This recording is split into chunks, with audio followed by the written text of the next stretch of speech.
السلام علیکم ورحمۃ اللہ وبرکاتہ۔ جیسا کہ ابھی آپ نے جو ویڈیو دیکھی ہے، ایک بچہ وضو کر رہا ہے اور وہ نالی میں اس کا ہاتھ پھسلا اور وہ نالی میں گر گیا۔ یہ بچے کا نالی میں گرنا آج سوشل میڈیا کا دور ہے، اس کو دیکھ کر سارے لوگ ہنستے ہیں۔ ایک بچے کے گرنے کو ایک مذاق میں تبدیل کر دیا گیا، ایک کامیڈی بنا دی، اس بچے کا گرنا ہنسی مذاق میں تبدیل کر دیا، لوگوں نے ہنسا اور دیکھا، مزہ لیا۔ کیا اس گرنے والے سے پوچھا کتنی سے تکلیف ہوئی؟ اور کبھی آپ نے اس میں غور و فکر کیا کہ یہ بچہ گرا کیوں؟ آج سب سے بڑی خامی ہم لوگوں کے اندر یہی ہے، کوئی چیز ہوتی ہے ہم اس کی گہرائی تک نہیں پہنچتے۔ جیسے لوگ کہتے ہیں کہ کوا کان لے گیا تو کوے کے پیچھے بھاگنا شروع کر دیا، اپنا کان ٹٹو کر نہیں دیکھا ہے کہ نہیں ہے۔ اگر ہم لوگ غور و فکر کرنا شروع کر دیں تو شاید یہ غلطیاں نہ ہوں۔ آج سارے لوگوں نے اس بچے کو دیکھا تو ہنس کر ٹال دیا، مگر میں نے جب دیکھا تو مجھے بڑا افسوس لگا۔ مجھے ہنسی نہیں لگی بلکہ افسوس لگا، اس بچے پر نہیں، ان نادانوں پر جس کی بنیاد پر یہ بچہ گرا ہے۔ آپ کو شاید جب سنیں گے کس کی بنیاد پر یہ بچہ گرا ہے تو آپ بھی کہیں گے ہاں واقعی یہی غلطیاں ہوتی ہیں۔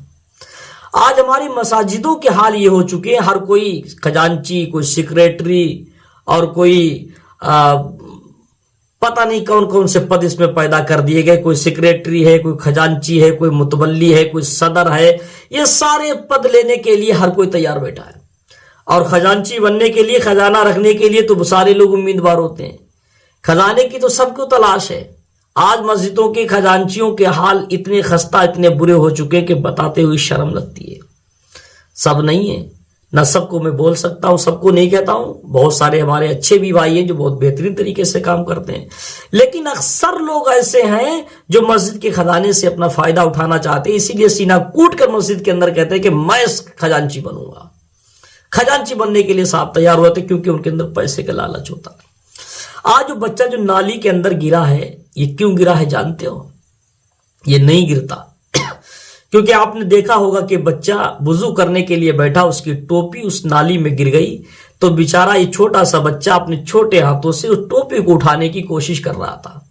جیسے اس نے ایک ہاتھ ٹوپی اٹھانے کے لیے نالی میں ڈالا، دوسرے ہاتھ سے اس نے ٹوٹی کو جو پائپ لگا ہے پانی والا ٹنکی، اس کے ٹوٹی کو پکڑا، اور جب ٹوٹی کے اوپر اس نے جیسے وزن ڈالا تو ٹوٹی ٹوٹ گئی، تو بچے کا اس کا کنیکشن ٹوٹ گیا، بچہ کا ہاتھ پھسلا اور نیچے نالی میں فٹ ہو گیا۔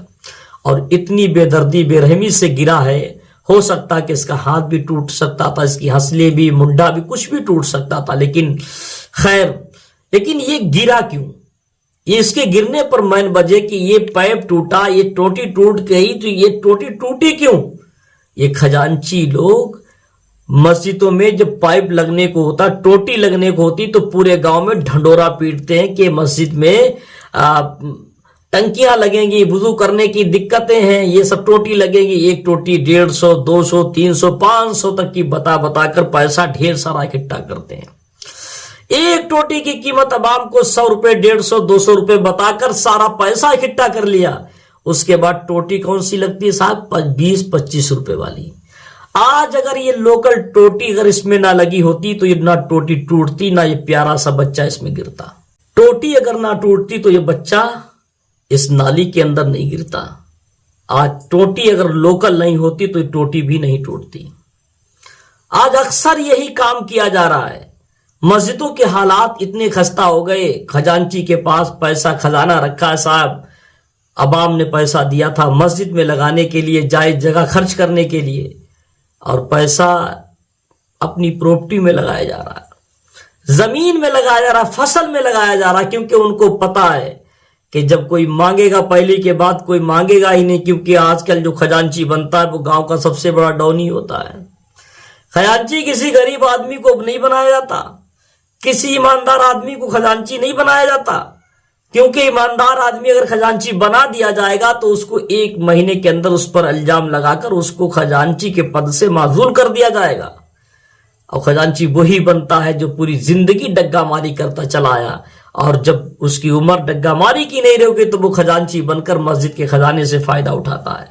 حالانکہ اچھا آدمی تو بننے کے لیے جلدی تیار نہیں ہوتا. کہ امام اعظم رحمۃ اللہ علیہ سے کہا گیا تھا, اس کے وقت کے بادشاہ نے کہا تھا بیت المال کی چابی آپ لے لیجئے گا, بیت المال کی چابی آپ لیجئے گا, جس کو ضرورت پڑے گی جو مال میں دوں گا آپ دینا, اس کی لکھا پڑھی میں رکھنا, آپ لے لیجئے گا. تو آپ نے منع فرمایا, بولے نہیں. بادشاہ جانتا تھا کہ امام اعظم بہت ایماندار ہے, ایماندار آدمی کو خزانچی بنایا جاتا تھا. امام اعظم سے بہت کہا گیا, آپ نے انکار در انکار, نہیں میں نہیں بنوں گا. یہاں تک کہ امام اعظم کے بدن پر جو کپڑا تھا, اس بادشاہ نے اتنے کوڑے برسائے کہ کپڑا بھی پھٹ گیا تھا, بدن لہو لہان ہو گیا, مگر خزانچی بننے کے لیے تیار نہیں ہوئے. علم تھا ان کے اندر خدا کا خوف تھا. ان سے پوچھا گیا تو انہوں نے کہا نہیں, میں خزانچی اگر بن گیا, ایک پیسے کا ہیر پھیر ہو گیا تو میں اللہ کے سامنے منہ کیا دکھاؤں گا, اللہ کے سامنے منہ کیا دکھاؤں گا اگر ایک پیسے کا ہیر پھیر ہو گیا. اب یہ مسجد کے خزانچیوں کا حال دیکھو, ایک پیسہ تو پیسہ پورا سب غائب, سارا پیسہ ختم. کہاں لگتا ہے کوئی پتہ نہیں, کیونکہ گاؤں کا وہ آدمی خزانچی بنتا ہے جس سے کوئی غریب شریف آدمی اس سے حساب لینے کی اس کی ضرورت نہیں ہوتی. کہہ ہی نہیں سکتا, کہے گا تو پٹے گا. تو میرے بھائیوں, آج مسجدوں کے حال ہو چکے. صدر وہی بنتا ہے مسجد کا جو کبھی نمازی نہیں ہوتا, نہ کبھی نماز پڑھتا ہے, پوری زندگی بدکاری میں گزاری, آج وہ مسجد کا صدر بن جاتا ہے. یہ سب قیامت کی نشانی ہے, لیکن سب ایسے نہیں ہے. بعض جگہ پر بڑے اچھے صدر بھی ہیں. ہمارے گاؤں میں ماشاءاللہ بہت اچھا صدر ہے, بہت بہترین صدر ہے, اللہ تعالیٰ ان کی عمر دراز کرے. بہت بہترین اچھے صدر بھی ہیں, لیکن بعض جگہوں پر ایسی صدارت دیکھ